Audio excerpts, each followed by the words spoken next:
Hi everyone, Dr. Brian Stenzler here with this week's Wellness Wiki. Live fully and don't die.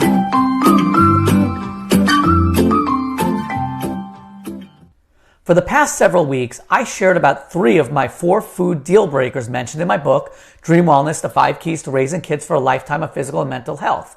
These are corn syrup, artificial sweeteners, and hydrogenated oils.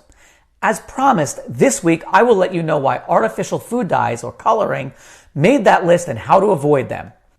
While these are not the only ingredients you should consider avoiding, if you want your body to look, feel, and function the way you desire, then there is no place for these items in your or your family's diet, period. What are artificial food dyes? Artificial food dyes are synthetic, chemically engineered petroleum pigments that provide various food and beverages with vibrant colors. Yes, the same petroleum that is made from crude oil that also makes gasoline and paves the highways. Artificial food dyes have no impact on taste and offer no nutritional value to the item. They simply make candy, cereal, vitamins, and snacks more aesthetically pleasing to the eye. At the same time, some research and a plethora of anecdotal evidence demonstrates that they can lead to a litany of health issues, including cancer, behavioral problems, hypersensitivity reactions, and ADHD. If you and or your children are consuming foods that have bright colors and they are not fruits or vegetables, there is a good chance that they have artificial food dyes in them. They are found in thousands of sports drinks, baked goods, sodas, breakfast cereals, candies, snack foods, frozen desserts, salad dressings, and even pickles. Heck, even smoked salmon and conventional, which are non-organic fruits, such as oranges, are often bathed in these dyes to brighten their color. Even more concerning, they're often used in certain vitamins and medications, including those designed to treat behavioral and hyperactivity issues. It has been estimated by multiple sources that the consumption of food dyes has increased by over 500% in the past 50 years. And guess who the biggest consumers are? That's right, children.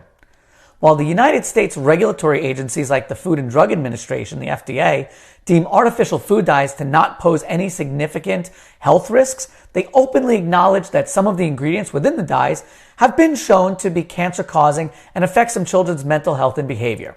For example, Red 40, Yellow 5, and Yellow 6 contain benzodiazepine, a known human and animal carcinogen. They just claim that the potentially harmful ingredients are in safe amounts. The artificial food dyes most likely found in your food items are red number 3, or erythrosine, which is a cherry red coloring commonly used in candy, popsicles, and cake decorating gels. Red number 40, Allura Red. It's a dark red dye that is used in sports drinks, candy, condiments, and cereal. Yellow number 5, Erythrosine, is a lemon yellow dye that is found in candy, soft drinks, chips, popcorn, and cereals. Yellow number 6, also known as sunset yellow, is an orange-yellow dye that is used in candy, sauces, baked goods, and preserved fruits. Blue number 1, brilliant blue, is a greenish-blue dye used in ice cream, canned peas, packaged soups, popsicles, and icings. Blue number 2, Indigo Carmine, is a royal blue dye found in candy, ice cream, cereal, and snacks. A few other dyes are approved in some countries but banned in others. Green number 3, also known as fast green, is approved by the FDA but banned in Europe. Food dyes around the world. You'll probably find it quite interesting to know that many artificial food dyes are banned in certain countries, and for those where they aren't all banned like the United Kingdom, they contain warning labels about the potential adverse effects. This is especially true when they're used in children's food, alerting consumers about potential hyperactivity issues. When I looked at many of the countries that have these bans and warning labels, I noticed something that they all had in common. The government pays the healthcare costs for their citizens. In this commentary, I'm in no way endorsing socialized medicine, as there are many problematic features to such system. The point I am making is, when you have a nation that foots the bills for the healthcare costs, that government will want to ensure their citizens stay healthier. It's simple economics. In the United States, however, it is the special interest groups that fund the campaigns of the lawmakers, and most lawmakers trust the science handed to them by the very same people who stand to make profit. And because the cost of treating the unhealthy mostly rests on the shoulders of private insurance companies, as opposed to the government, their primary concern is not the health of the people. I know this sounds very cynical, especially coming from me, a very positive and optimistic person. However, I have been very involved in local and national politics, and I have witnessed firsthand that this is sadly how it works, with few exceptions. We all know that the pharmaceutical and food manufacturers are among the top lobbying groups in the nation. There is much more money to be made in keeping people sick and hooked on their products than keeping them healthy. I will note, however, that I was pleased to see that there is a bill in the California legislature authored by State Senator Bob Wachowski that would require warning labels on foods containing artificial dyes in that state. Hopefully that bill will pass sometime in 2022 and the labels will change sometime in 2023. However, I'm not too optimistic. I was living in California when they could not even convince the legislature or the public to pass a non-GMO labeling bill back in 2016. As I earlier stated, these special interest groups are just too large and have all the money needed to prevent anything that may decrease their profits. So, if you live in California and you're reading or listening to this in 2022 and would like to see that bill, SB 651, pass, call your state senator and assembly member to let them know why it's important to them to vote yay if and when they are given the opportunity. Interesting footnote, the state of California has been trying to pass a socialized medical system for years, which again speaks to my earlier point regarding the interests of certain nations. Regardless of the outcomes, proper label reading will empower you to make your own decisions and not be at the mercy of bureaucrats and legislators who may not have your best interest at heart. What are the alternatives?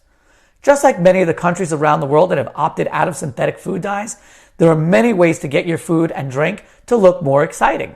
Sure, these plant-based colors may not be quite as vibrant or last as long, but at least they won't harm your family. Natural food colors can come from lots of items found in the produce and spice aisles of your local grocery store. Carrots, beets, strawberries, raspberries, paprika, saffron, turmeric, red cabbage, spinach, matka, and of course blueberries are all great examples that can color your home-baked goods. Vani Hari, a nutritional blogger also known as the Food Babe, has put together some amazing graphics that illustrate how certain products' ingredients vary in different parts of the world. Thank you, Vani, for doing this and for sharing it with the world.